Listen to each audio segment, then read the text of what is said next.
Да.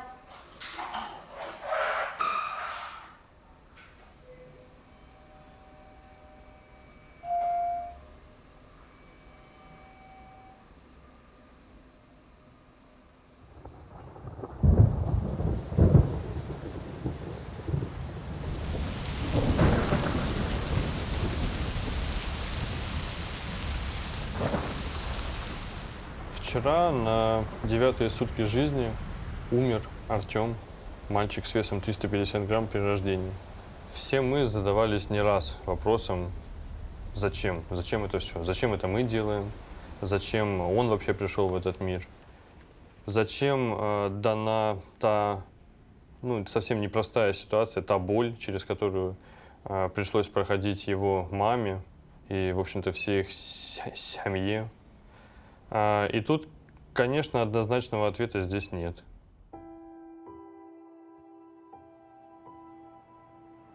Когда я была маленькая, мне очень хотелось, чтобы у меня была двойня. В 2021 году мы узнаем, что мы ждем ребенка. Врач УЗИ смотрит и говорит: ой, а тут двое. И у меня было такое счастье, когда я вот это услышала, вот эти заветные слова. Я не знаю, я просто на седьмом небе, наверное, от счастья была. Я так ждала уже скорее, чтобы пойти к супругу и поделиться с ним этой радостью. Я говорю: вот смотри, вот один, а вот второй. И он просто тоже, он так счастлив, он прям, ну, закричал от радости, от такой, что вот будет два у нас малыша. Это, наверное, вот как мечта была. И когда вот исполняется то, чего ты ждешь, у тебя какие-то крылья сразу, наверное, вырастают за спиной. Меня кладут в конце июля на сохранение. Мне делают это КТГ. С одним малышом все было хорошо, а у второго что-то вот врача УЗИ смутило. Она зовет другого доктора. Этот другой доктор смотрит и просто слова: экстренно в операционную делаем кесарево сечение. И у меня эти просто слова, как вот с этого момента я находилась, наверное, в таком состоянии непонимания, в состоянии какого-то шока. Просто у меня как будто вот мир рухнул. Делали операцию, и в 17:11 3 августа родился сын Матвей. Вот он был весом 1680 грамм и ростом 37 сантиметров. И в 17:12 родился наш сынок Макар. Он родился с весом 1450 грамм и ростом 36 сантиметров. Вроде бы только там 2 часа назад думал, что твоя жизнь вот пойдет вот по такому, грубо говоря, да, плану, ну, как бы это ни звучало. А сейчас совсем все, получается, ну, пошло совсем все по-другому. И вот это непонимание того, а что же будет дальше. У меня был опыт уже предыдущих род недоношенного ребенка. Я проходила этот путь, но не таким образом. В один прекрасный момент я почувствовала, что мне плохо. Я понимала, что может настать то утро, что будет все. Просто все. Это конец всему будет. Медперсонал среагировал очень быстро. Я в течение 5 минут была уже в родзале. Но долго меня не заставила моя малышка ждать. У меня отошли воды. Ну, пошли процесс рода. Когда я увидела своего ребенка, это что-то с чем-то. Это просто маленький такой ангелочек. Она родилась 490 грамм. Я не знала, что будет дальше. Я не знала, что будет со мной, что с ребенком. Супруг сказал, что родилась сестра. Мне ребенок, старший сын, позвонил, говорит: мама, говорит, а моя сестричка как ангел улетит на небо. Вот это, наверное, было самое страшное, что услышать. Сын сказал: вот я буду делать все, что угодно, лишь бы только вот ты приехал вместе с ней домой. Это случилось в понедельник. Все как бы было в порядке. Даже поговорив с Максимом Игоревичем, сказал, что все в принципе как бы стабильно, то есть только тут повышение небольшое сахара, как оно и было. Но в субботу вечером я уже стала замечать, что Тёмка как-то поменялся. Вернулась через час. Там уже Максим Игоревич подключал, как говорится, тяжелую артиллерию, какой-то азот для того, чтобы поднять эту сатурацию. Максим Игоревич говорит: это хоть и последний, но некий шанс. И я посмотрела и понимала, что Просто, наверное, последним взглядом на него посмотрела, думаю, это все. И мне говорят, не успела я выйти за дверь, он умер. Он просто ждал, когда я выйду за дверь. Какие-то вот буквально минуту-две и все. Позвонила сразу отцу ребенка, я говорю, Дима, все. Он говорит, как все, может, тебя просто зовут, как бы ты же не знаешь. Я говорю, меня никогда просто не зовут в реанимацию, я сама туда иду. Я не знаю, как туда зайти. Я стою вот у этого входа и понимаю, что сил мне достаточно, все, я смогу, но не могу. Он уже был отключен от всех аппаратов. Подержала его за ручку, погладила головку и позвонила маме. Сказала, что внука у тебя больше нет. Каждый 10-й ребенок в мире появляется на свет раньше срока. Причем это соотношение было примерно одинаковое во все времена. Это рулетка, на самом деле. Это просто лотерея. Я не раз и не два был свидетелем того, что мама крайне заинтересована в беременности, она вот готовится, она там участвует в каких-то программах, там, подготовки к родам, к беременности, все. В какой-то момент просто в ее жизни что-то щелкает в момент родов или там в момент беременности, и все идет наперекосяк. С другой стороны, я не могу забыть, самая первая беременная женщина была в моей практике. Она рожала в состоянии наркотического опьянения. У нее был к тому моменту 10 лет стаж героиновый. Со слезами на глазах она мне рассказывала о том, что она предельно заинтересована в этом сыне, который у нее родился. И она смогла меня, молодого врача, на тот момент убедить, что ей этот ребенок дан как некая такая палочка-выручалочка, через любовь к которому она выйдет из той ситуации, в которой она оказалась. Я прям проникся очень сильным сопереживанием к ее истории. Все, ушел весь такой приободренный. Прошло минут через 20, вернулся вниз, и застал я зима, открытое окно. Ребенок это тут же лежит под этим открытым окном. И следы под окном. То есть она вышла в окно и убежала. На 20 минут хватило любви этого человека. Но при этом ребенок был абсолютно здоров. Я пришла, и мне показали, что вот один маленький, и вот другой маленький лежит. Матвей у нас находился на искусственной вентиляции легких, и Макару тоже поставили вот этот аппарат, но, как тогда врачи сказали, что он сразу вот эту трубку руками своими снял. То есть это вот какая сила, вот у Мали он только родился, а он уже вытянул трубку. Наступил следующий день после родов, 4 августа. Приходит медсестра, она просто закричала: «Мамочка, скорее в реанимацию». У Макара начало останавливаться сердце. На тот момент уже они, получается, провели 1 или 2 реанимационных мероприятия, то есть они по-новому его завели, так скажем. У меня состояние просто как будто бы это все не со мной происходило. Снова у него начало останавливаться сердце, и тогда врачи решают, что, может быть, ему поможет переливание крови. Ему перелили, и в 23:30 4 августа у нашего малыша остановилось сердце. Когда мальчики были еще в животике, у Матвея внутриутробно остановилось сердечко, и брат его спасал.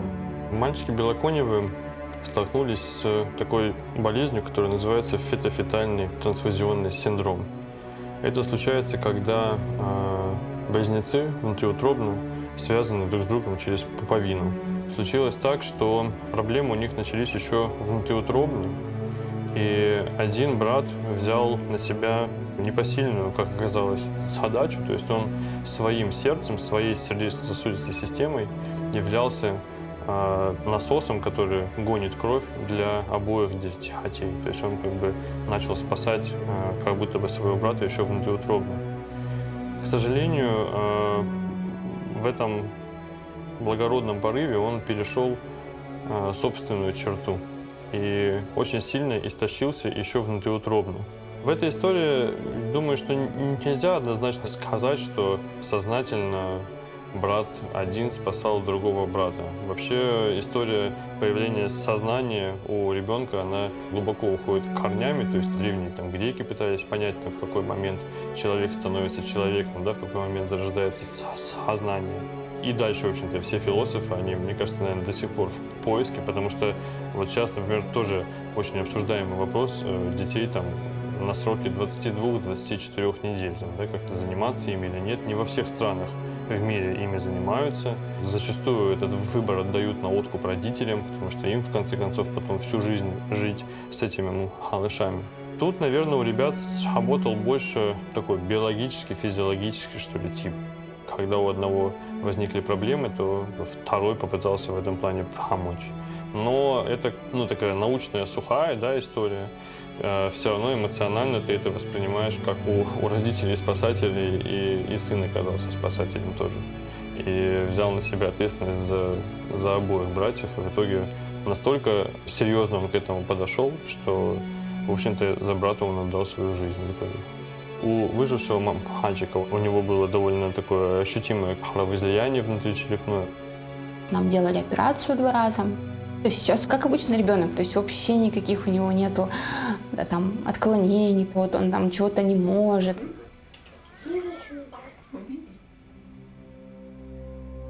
Мне было сказано, процент, что ребенок выживет, очень маленький. Шанс то, что он будет полноценным, очень-очень маленький. На тот момент у меня, конечно, руки опустились.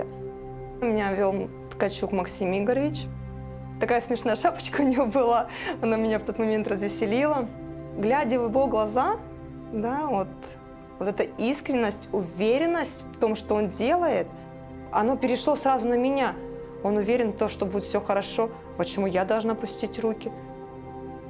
Выписали уже всех. Остались там пару девчонок и я. Но Ксюшка не хотела держать ситуацию. У нас ситуация всегда падала. И, наверное, этот писк этого аппарата показывает, который ситуацию. И, наверное, буду долго еще помнить.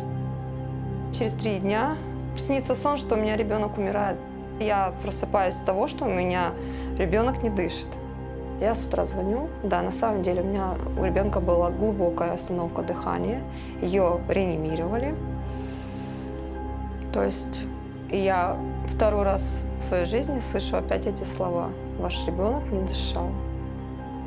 Был страх, что она будет неполноценная.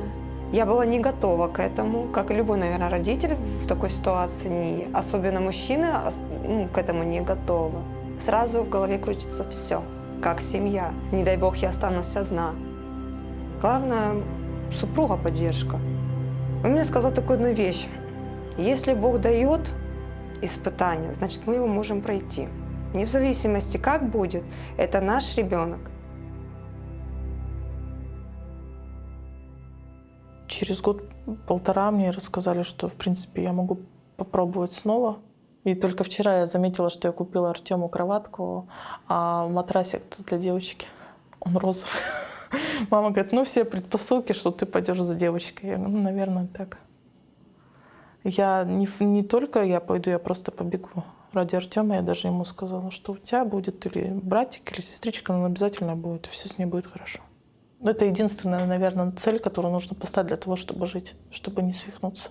Или если человек будет без цели, и он будет сидеть, чахнуть, плакать, унывать, ни психолог, никто не поможет.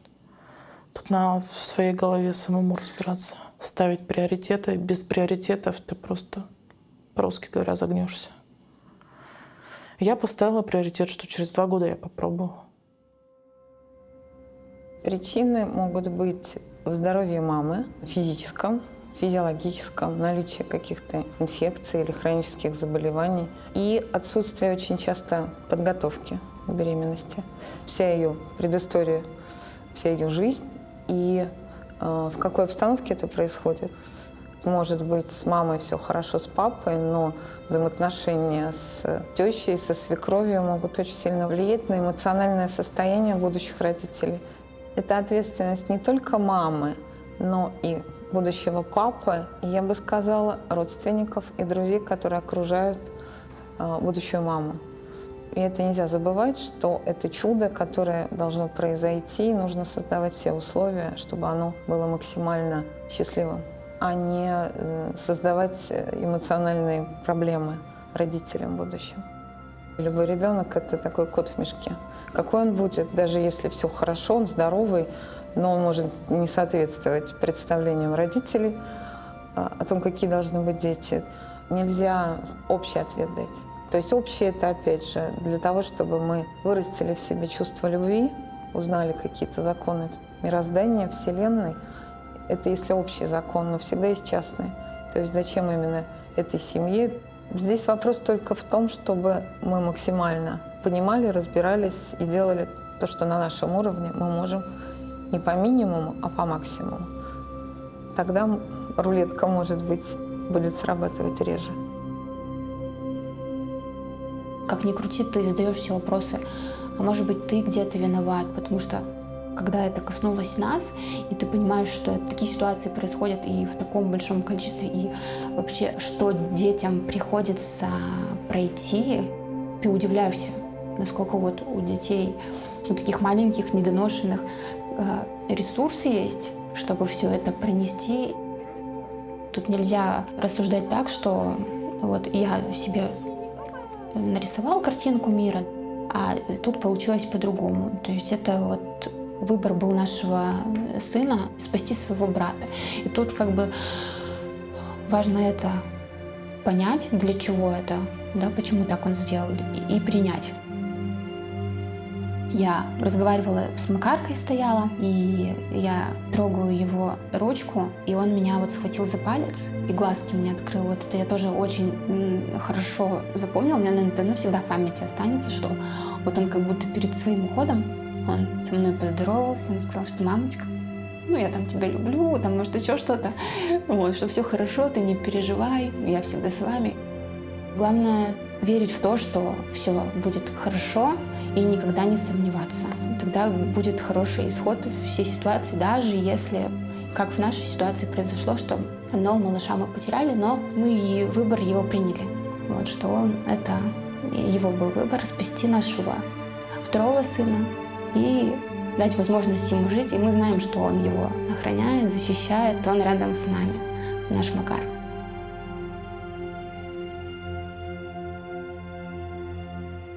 Риски всех заболеваний, которые характерны для детей с экстремально низкой массой тела, то есть с весом менее килограмма при рождении. Все эти проблемы актуальны были для Ксюши с первого дня ее жизни. Она провела очень много времени в реанимации только лишь потому, что она просто очень маленькая родилась на свет, и она по какому-то фантастическому стечению обстоятельств очень мягко прошла через реанимацию. Хотя мы говорим о ребенке с весом менее 500 грамм.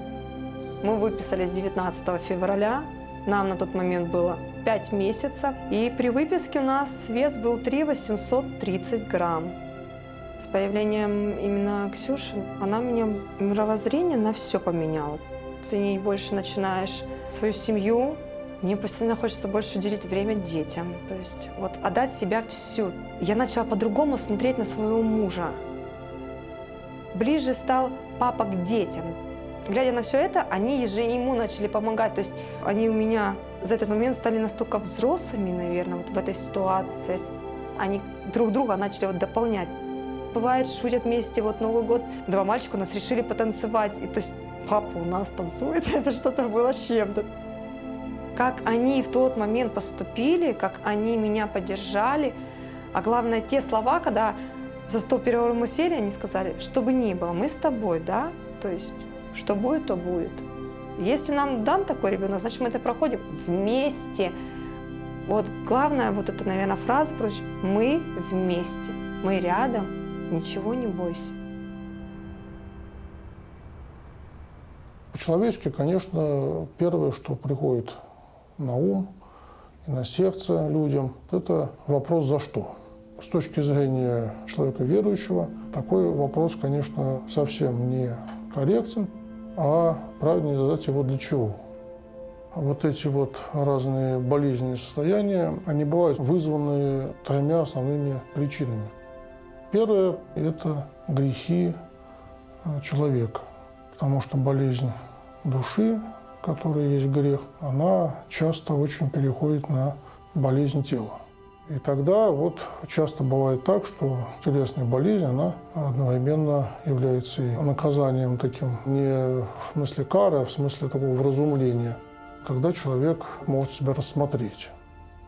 Так уж, к сожалению, происходит в человеческой жизни, что очень редко когда человек это делает сам, без вот таких каких-то посещений Божьих в виде телесных болезней. Вторая причина – это, как говорит Господь в Евангелии, о слепорожденном человеке, которого Он исцеляет. Когда ученики его спросили, кто согрешил, он, этот слепорожденный, или родители его, Христос на это сказал, что ни он не согрешил, ни родители его, но это для того, он родился слепым, чтобы на нем явились дела Божьи. И третья причина, когда болезнь посылается человеку праведному. Есть такой образ в Священном Писании: искушена, как золото в горниле. То есть, чтобы выплавить золото, нужно нагревать по высокой температуре, чтобы убрать из него все примеси. Бывает и такой случай посещения Божьих, когда человек праведный, он вот этой болезнью искушается, как золото в горниле, для того, чтобы стать действительно еще более чистым, как вот такое золото духовное. Я никогда эту фразу не забуду.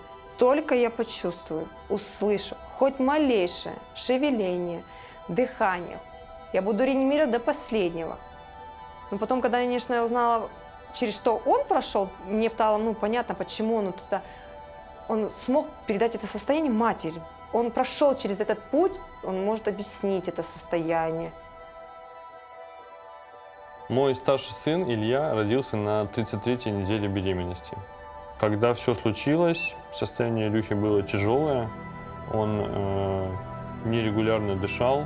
И, в общем-то, дежурный доктор, он растерялся, потому что мы с ним были дружны. И его очень сильно парализовала та ситуация, что вот ребенок друга рождается в тяжелом состоянии. И я, глядя на вот эту, такую растерянность, что ли, я решил, что я должен заняться реанимацией ребенка своего, потому что, в общем-то, на тот момент уже расчехлялся ларингоскоп, готовились интубационные трубки, то есть дежурный доктор хотел перевести его на искусственную вентиляцию легких. И, в общем, пока я быстренько переодевался, я только говорил, что подожди, дай ему время, он сейчас раздышится, не надо в него ничего засовывать, помоги ему просто и все, сейчас я перехвачу его по тебе. Вот. И в итоге получилось сохранить ему свое дыхание.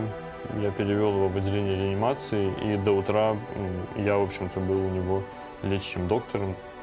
В любом разговоре с родителями я говорю, я, естественно, не знаю, через что сейчас вы проходите, но примерно ту степень тревоги, которую вы испытываете, я себе могу хотя бы немножко ее представить.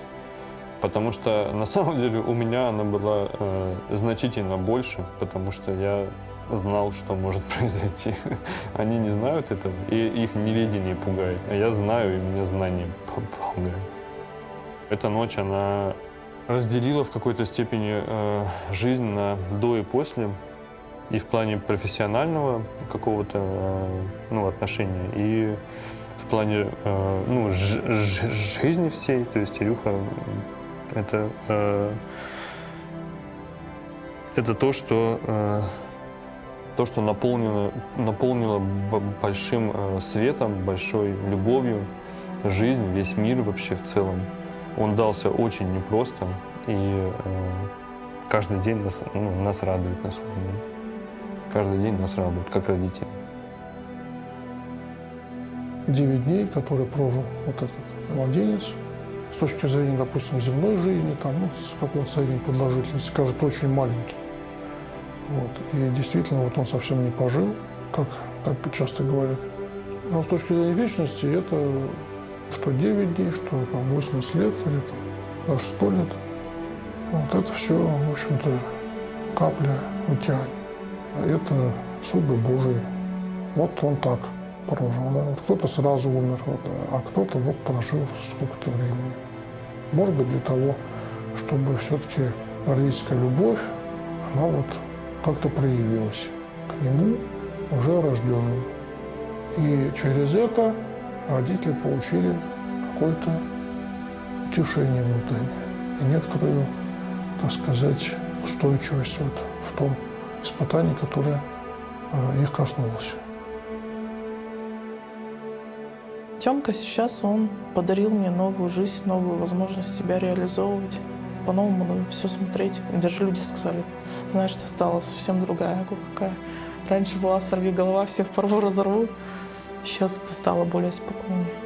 И такой, говорит, ты нам больше нравишься. Он сыграл роль не только в моей жизни, а в жизни других людей, что какое-то осознание, наверное, и переосмысливание жизни в их жизни тоже произошло. Поэтому это радует, что он ушел не бесследно, а какой-то отпечаток в жизни каждого человека, пусть по-своему, но он оставил. Просто это был не его путь, не мой путь. За ребенка надо бороться, принимать все возможные усилия для того, чтобы хоть как-то помочь. Понятно, кроме медицины сами родители помочь не смогут, но если что-то в их силах есть, то делать нужно все. И главное верить. Верить в самое лучшее. С каким бы исходом это все ни произошло, верить. Для родителей, мне кажется, даже короткие и неудачные истории – это все равно родительство. Это пускай там 6, 8, 9 дней. Но мама побыла мамой, папа папой. У них появился ребенок на свет. Они испытали эти эмоции. Да, они, конечно, с большим оттенком отчаяния, горя, потому что ребенок был все это время в реанимации. Но все равно они прожили этот опыт. И ребенок почувствовал любовь, опять же, материнскую, все эти там дни, которые ему отведено жить. Мы не можем точно знать, зачем нам это все дается, каждому из участников этого процесса. Но точно это все неспроста. И совершенно точно это, как говорится, богоугодное дело. Потому что если бы это не было нужно, если бы в этом не было какого-то сакрального смысла, то наверняка в нашем мире бы этого не происходило. Поэтому наша задача просто вот в каждой этой истории найти то, может быть, скрытое, но то сверхценное, для чего эта ситуация дана.